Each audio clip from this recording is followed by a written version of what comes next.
ಸ್ನೇಹಿತರೆ ನಮಸ್ಕಾರ. ಇದೀಗ ತಾನೇ ಬಂದ ಶಾಕಿಂಗ್ ಸುದ್ದಿ. ನಿಮ್ಮ ಹತ್ತಿರವೂ ಕೂಡ BPL ಕಾರ್ಡ್ ಇದೆಯಾ? ಹಾಗಾದ್ರೆ ವಿಡಿಯೋನ ಪೂರ್ತಿಯಾಗಿ ನೋಡಿ. ಈ ಕೆಲಸ ಮಾಡಿಲ್ಲವೆಂದರೆ ನಿಮ್ಮ BPL ಕಾರ್ಡ್ ರದ್ದಾಗೋ ಜೊತೆಗೆ ಕಾಂಗ್ರೆಸ್ನ ಗ್ಯಾರಂಟಿ, ಕೇಂದ್ರ ಸರ್ಕಾರದ ಯೋಜನೆಗಳು ಕೂಡ ಬಂದ್ ಆಗೋ ಸಾಧ್ಯತೆ ಹೆಚ್ಚಾಗುತ್ತೆ. ಏನಿದು ಮಾಹಿತಿ ಎಂಬುದನ್ನ ಡೀಟೇಲ್ ಆಗಿ ನೋಡೋಣ.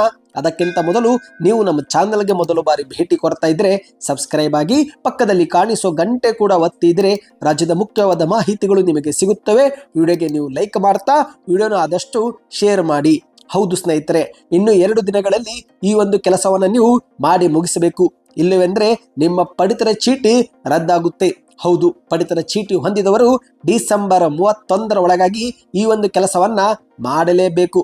ಇಲ್ಲದೆ ಹೋದ್ರೆ ನಿಮ್ಮ ಪಡಿತರ ಚೀಟಿ ರದ್ದಾಗುವ ಅಪಾಯವಿದೆ. ಹೌದು, ಪಡಿತರ ಚೀಟಿಗೆ ಸಂಬಂಧಪಟ್ಟಂತೆ ಕೇಂದ್ರ ಮತ್ತು ರಾಜ್ಯ ಸರ್ಕಾರಗಳು ಕಟ್ಟುನಿಟ್ಟಿನ ಕ್ರಮಕ್ಕೆ ಮುಂದಾಗಿವೆ. ಹೌದು ಸ್ನೇಹಿತರೆ, ಕೂಡಲೇ ಪಡಿತರ ಚೀಟಿ ಹೊಂದಿದವರು ತಮ್ಮ ಕುಟುಂಬದ ಎಲ್ಲ ಸದಸ್ಯರ ಬೆರಳಚ್ಚು ನೀಡುವ ಮೂಲಕ ಈ KYC ಪ್ರಕ್ರಿಯೆಯನ್ನ ಮಾಡಿಸಿಕೊಳ್ಳುವುದು ಕಡ್ಡಾಯ. ಇದಕ್ಕೆ ಡಿಸೆಂಬರ್ 31 ಕೊನೆಯ ಕಾಲಾವಕಾಶ ಕೊಡಲಾಗಿದೆ. ಇದನ್ನ ಮಾಡದೆ ಹೋದ್ರೆ ನಿಮ್ಮ ಪಡಿತರ ಚೀಟಿ ರದ್ದಾಗುತ್ತೆ. ನಿಮ್ಮ ಪಡಿತರ ಚೀಟಿ ರದ್ದಾಯ್ತಂದ್ರೆ ಇಲ್ಲಿವರೆಗೆ ನೀವು ಪಡಿತರ ಚೀಟಿ ಮೂಲಕ ಯಾವೆಲ್ಲ ಸರ್ಕಾರದ ಯೋಜನೆ ಲಾಭ ಪಡೆದುಕೊಳ್ಳುತ್ತಿದ್ರೋ ಅವೆಲ್ಲವೂ ಕೂಡ ಸಹಜವಾಗಿ ನಿಂತು ಹೋಗುತ್ತೆ. ಹೌದು, ನೀವು ರೈತರಾಗಿದ್ದರೆ PM ಕಿಸಾನ್ ಸಮ್ಮಾನ್ ಯೋಜನೆ ಹಣ ಬಂದಾಗುತ್ತೆ. ಗೃಹಲಕ್ಷ್ಮಿ ಯೋಜನೆಯ ಫಲಾನುಭವಿಗಳಾಗಿದ್ದರೆ 2,000 ರೂಪಾಯಿ ಬಂದಾಗುತ್ತೆ. ಇಂತಹ ಹಲವಾರು ಯೋಜನೆಗಳಿಂದ ನೀವು ವಂಚಿತರಾಗುತ್ತೀರಿ.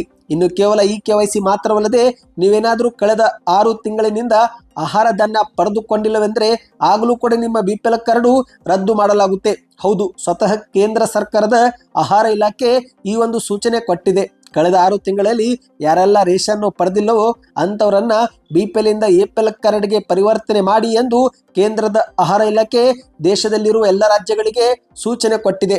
ಹಾಗಾಗಿ BPL ಕಾರ್ಡ್ ಹೊಂದಿದವರು ಕೂಡಲೇ ಈ 2 ಕೆಲಸವನ್ನ ಮಾಡಲೇಬೇಕು. ಮೊದಲನೇದು, ಕುಟುಂಬದ ಎಲ್ಲ ಸದಸ್ಯರು ಭೇಟಿ ಕೊಟ್ಟು ಬೆರಳಚ್ಚು ನೀಡಿ ಈ KYC ಪ್ರಕ್ರಿಯೆ ಪೂರ್ಣಗೊಳಿಸಿ.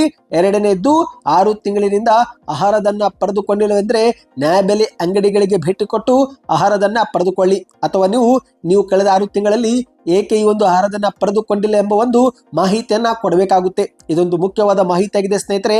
ಅಂದ ಹಾಗೆ ಡಿಸೆಂಬರ್ 31ರೊಳಗಾಗಿ ನಿಮ್ಮ ಹತ್ತಿರದ ನ್ಯಾಯಬೆಲೆ ಅಂಗಡಿಗಳಿಗೆ ಭೇಟಿ ಕೊಟ್ಟು ಬೆರಳಚ್ಚು ನೀಡಿ ಈ KYC ಕಾರ್ಯವನ್ನ ಮಾಡಿಸಿಕೊಳ್ಳಿ. ಈ KYC ಮಾಡಿಸಿಕೊಳ್ಳದ ಗ್ರಾಹಕರಿಗೆ ಪಡಿತರ ಬಂದ್ ಆಗೋದು ಮಾತ್ರ ಗ್ಯಾರಂಟಿ. ಸದ್ಯಕ್ಕೆ ಎಷ್ಟಿತ್ತು, ಈ ಒಂದು ವಿಡಿಯೋನ ಆದಷ್ಟು ನಿಮ್ಮ ಎಲ್ಲ ಗೆಳೆಯರಿಗೂ ಕೂಡ ಶೇರ್ ಮಾಡಿ. ಹೆಚ್ಚಿನ ಮಾಹಿತಿ ಪಡೆಯಲು ನೀವು ಚಾನೆಲ್ಗೆ ಸಬ್ಸ್ಕ್ರೈಬ್ ಮಾಡಿ. ವಿಡಿಯೋ ಇಷ್ಟವೆನಿಸಿದ್ರೆ ಲೈಕ್ ಕೂಡ ಮಾಡಿ.